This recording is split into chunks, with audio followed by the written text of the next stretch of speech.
Salut, bienvenue à toi sur le podcast Curieuse Santé. Bienvenue pour ce deuxième épisode où je vais te parler de la santé, ma vision de la santé de manière globale. De quoi on parle quand on parle de santé? Puisque c'est tout l'objet de ce podcast. L'idée, c'est de retourner des notions liées à la santé, des croyances, des mythes, des notions dont on peut entendre parler, dont on peut lire partout dans les magazines, sur les réseaux sociaux, partout. Mais l'idée, en fait, c'est de proposer des réflexions. L'idée, c'est de proposer des façons de voir les choses différemment. Pour s'autoriser, pour se permettre d'élargir les façons en fait de prendre soin de soi et se donner toutes les chances en fait de se sentir mieux chaque jour et toujours dans un objectif de longévité. Donc dans cet épisode, j'ai envie de te parler de la santé, de ma vision de la santé, et on retournera à une petite notion que je vais essayer d'expliquer à ma façon, donc reste bien jusqu'à la fin. Alors, la santé, qu'est-ce que c'est ? On parle de santé uniquement par rapport aux êtres vivants. Ce qui fait que la santé, en fait, sous-entend cette énergie de vie qui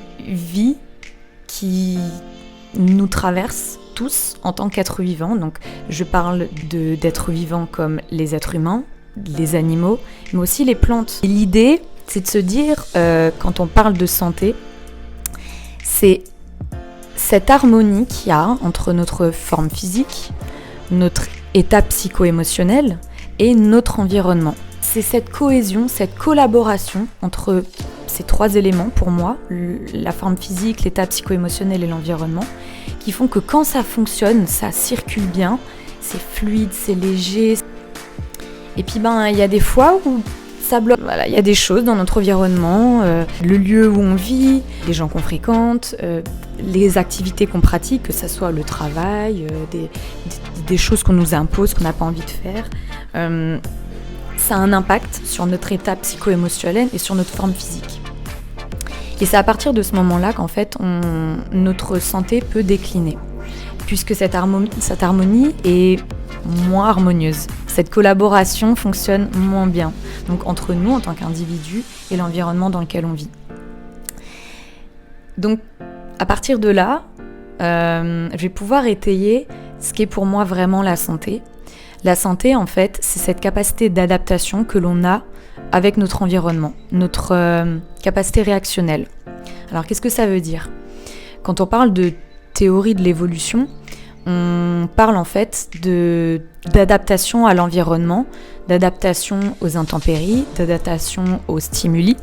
En fait, notre organisme s'adapte constamment à la température, à la luminosité, aux apports de nutriments et aux calories. Et à chaque fois qu'il y a des variations, il y a toujours des variations à chaque instant, on ne se rend pas compte des informations, de la quantité d'informations qui pénètrent notre cerveau, puisque c'est lui qui capte toutes les informations. Notre organisme s'y adapte. Et en fait, c'est notre système nerveux qui capte toutes ces informations, qui sont retraduites, et ensuite, toutes ces informations sont retraitées par le cerveau, et il va donner des ordres au reste de notre organisme pour s'adapter au mieux. L'exemple, je trouve, le plus simple, c'est avec la température.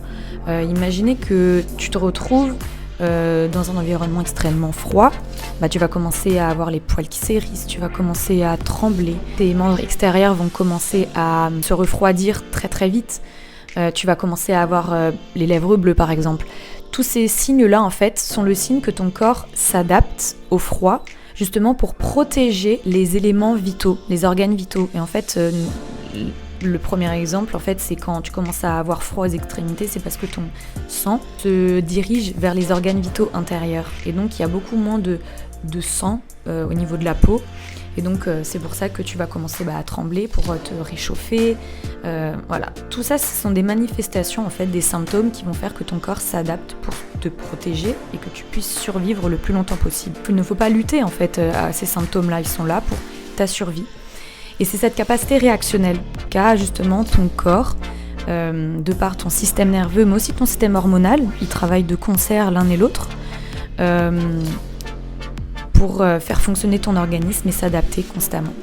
Mais les stimuli peuvent venir des intempéries, mais aussi des gens que tu fréquentes, comme je l'ai précisé avant, en fait, de l'ensemble de ton environnement, le lieu où tu vis, qui tu fréquentes, les activités que tu pratiques, en fonction de comment tu perçois ton environnement.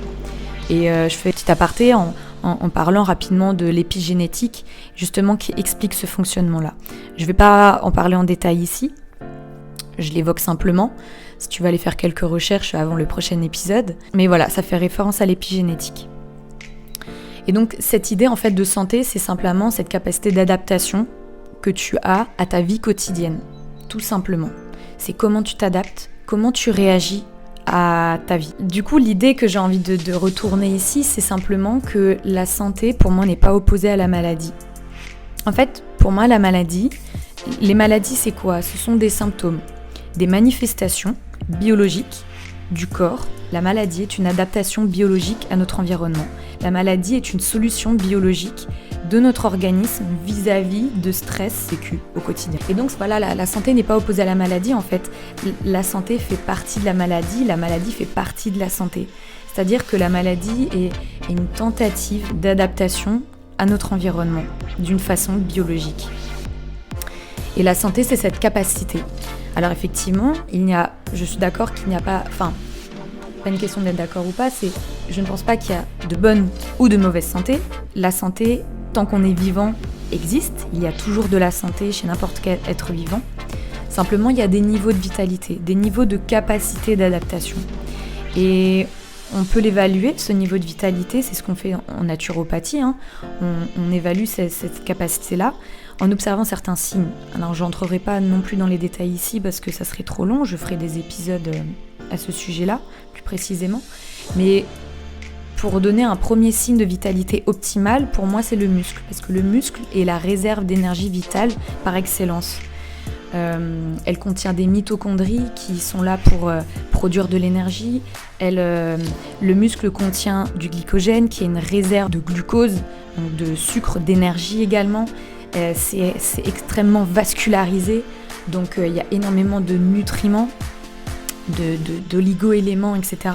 Donc le muscle, plus on a de muscles, plus on a de vitalité. Ça, c'est un fait, j'y crois profondément et pour moi, c'est le signe premier d'une vitalité optimale. Donc, on ne peut pas dire qu'il y a de bonne ou de mauvaise santé, mais il y a des niveaux de vitalité. Ça, c'est tout à fait réaliste, pour moi en tout cas. Donc voilà, c'est assez global, ma vision de la santé. Ça fait référence vraiment à cette harmonie entre notre soi, donc notre forme physique et notre état psycho-émotionnel, qui sont entièrement liés l'un et l'autre, corrélés, avec notre environnement, la façon dont on y réagit, la façon dont on s'y adapte. Et chacun a sa façon d'y réagir, chacun a sa façon de s'y adapter. Et c'est tout l'objet de ça, la santé. C'est améliorer notre façon à y réagir et il y a plein de façons de le faire et je vous en parlerai dans tous les futurs podcasts puisque cette notion-là est vraiment centrale. J'espère que ça t'a plu, que ça t'a apporté pas mal de questionnements, que ça t'a apporté une nouvelle réflexion et que tu as hâte de connaître mes futures réflexions vis-à-vis de la santé et de toutes ces notions dont on peut parler. Donc si tu as des questions, des sujets particuliers auxquels tu as envie que je réponde, tu peux les ajouter en commentaire. Et puis sinon, abonne-toi pour pouvoir suivre les futurs épisodes. À très vite.